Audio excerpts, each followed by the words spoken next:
There is a moment when waiting becomes heavier than trusting. Not because life failed you, but because something inside you knows that waiting itself is the delay. Tonight, you're here to cross a quiet threshold, not into belief, not into hope, but into a way of living where proof is no longer required. Because the life you are waiting for cannot arrive while you are still waiting. By the end of this journey, you will understand why the most powerful shift is not getting a sign, it is no longer needing one. Stay with me, because this truth does not shout, it settles. Waiting seems harmless, responsible even. It feels like patience, like discipline, like maturity.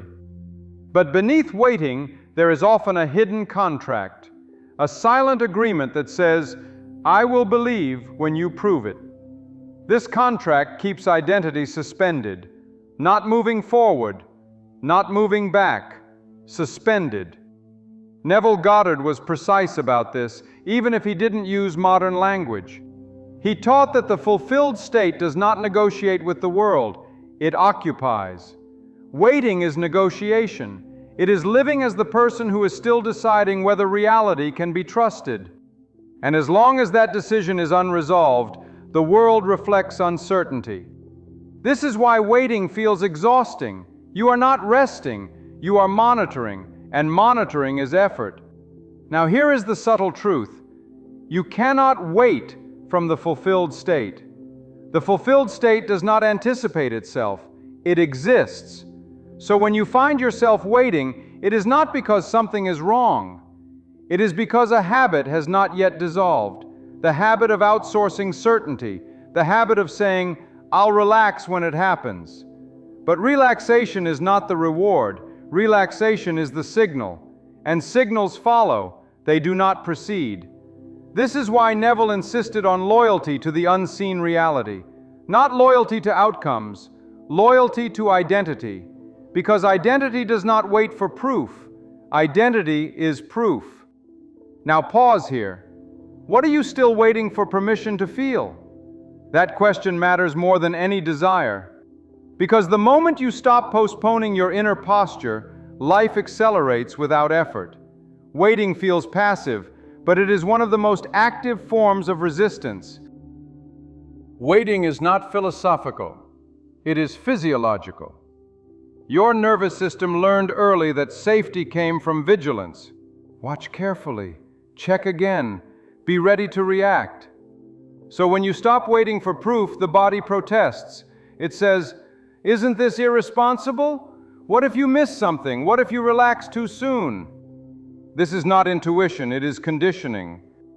Living without waiting means retraining the body to tolerate certainty without confirmation. And that feels unfamiliar.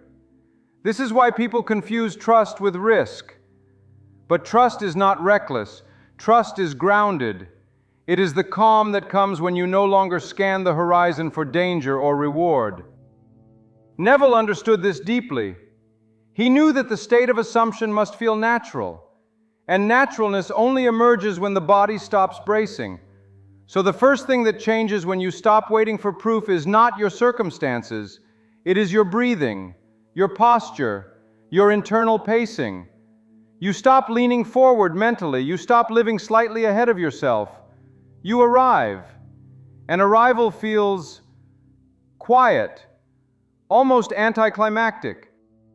That quiet is not emptiness, it is regulation. Now understand this. When the body stops waiting, time reorganizes itself. Events no longer feel delayed, they feel timed. But this only happens after vigilance releases its grip. So if you feel subtle discomfort when you imagine living without proof, that is not a warning. That is your nervous system learning a new language. The body waits for proof long after the mind understands truth. Proof is retrospective. It confirms what has already occurred. So when you live waiting for proof, you are always oriented toward the past. Even when you call it the future, you are asking yesterday to validate tomorrow. That is the wrong direction. Neville taught that creation moves from consciousness to form, from inner conviction to outer echo.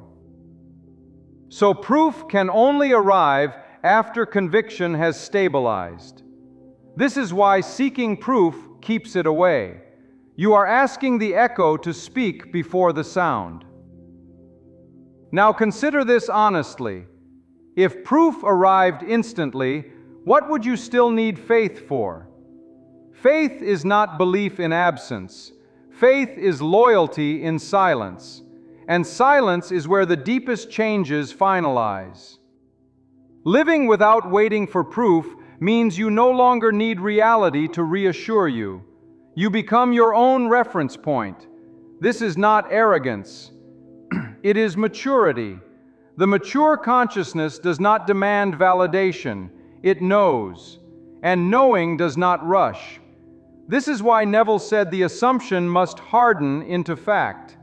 Hardening takes stillness, not checking, not poking, not testing. So, when you stop waiting for proof, you stop delaying the hardening. Proof comes last, but waiting puts it first. Living without waiting does not look dramatic. It looks ordinary. You wake up. You move through your day. You respond instead of anticipate. There is less internal commentary, less rehearsal, less emotional bargaining. You do not think, when this happens, I'll feel safe. You feel safe first. And safety reorganizes perception. This is why people say, nothing special changed, and then everything changed. The shift was internal. The world simply caught up. Helene Hadsell lived this way. She did not wait to see, she assumed. Then she lived normally, and life rearranged itself around her normalcy. That is the secret most people miss. Normalcy is the sign. When something feels normal internally, it is already integrated. And integration precedes appearance. So if your desire feels less exciting, less urgent, less emotional, that is not loss, that is ownership. The fulfilled state feels boring to the mind and liberating to the soul. Waiting often hides a fear. What if I'm wrong? But certainty is not the absence of fear. It is the refusal to let fear negotiate identity. Living without waiting does not mean you never doubt. It means doubt no longer has authority. Neville never taught emotional perfection. He taught positional loyalty. You may feel uncertainty, but you do not relocate yourself because of it. This is the difference between feeling something and being something. Waiting gives fear time to speak. Living gives fear less space, because presence dissolves speculation. So if fear arises when you stop waiting, do not fight it. Let it pass through a state that no longer depends on answers. You don't wait when you know, and knowing doesn't need proof. At this point in the journey, some people feel the urge to do something with this understanding, not to force results, but to stabilize posture. If that resonates, there is a 21-day challenge linked in the description and pinned comment. It is not a solution. It is a container for living without proof, without slipping back into vigilance. Now return, because the deepest shift is still unfolding. When you stop waiting, you also stop reacting, because reaction is a form of checking. You no longer interpret every delay as meaning. You no longer scan outcomes for emotional instruction. You live, and living becomes the proof. This is why Neville said that the world moves to reflect assumption. It does not consult you first. It responds to position. So when identity stops flinching, life reorganizes quickly, quietly, decisively. Reaction delays. Position accelerates. When proof comes, it does not surprise you. That is the clearest sign you are no longer waiting. Surprise implies disbelief. Calm implies readiness. So if confirmation feels obvious, inevitable, almost mundane, that is success, not fireworks. Alignment. Proof is paperwork. Identity is creation. If it doesn't shock you, you were already there. Living without waiting for proof is not passive. It is the most active state of trust. It frees energy. It restores timing. It stabilizes identity. This channel exists not to give you something to wait for, but to help you stop waiting. If this way of living resonates, you may subscribe, not as an ending, as alignment.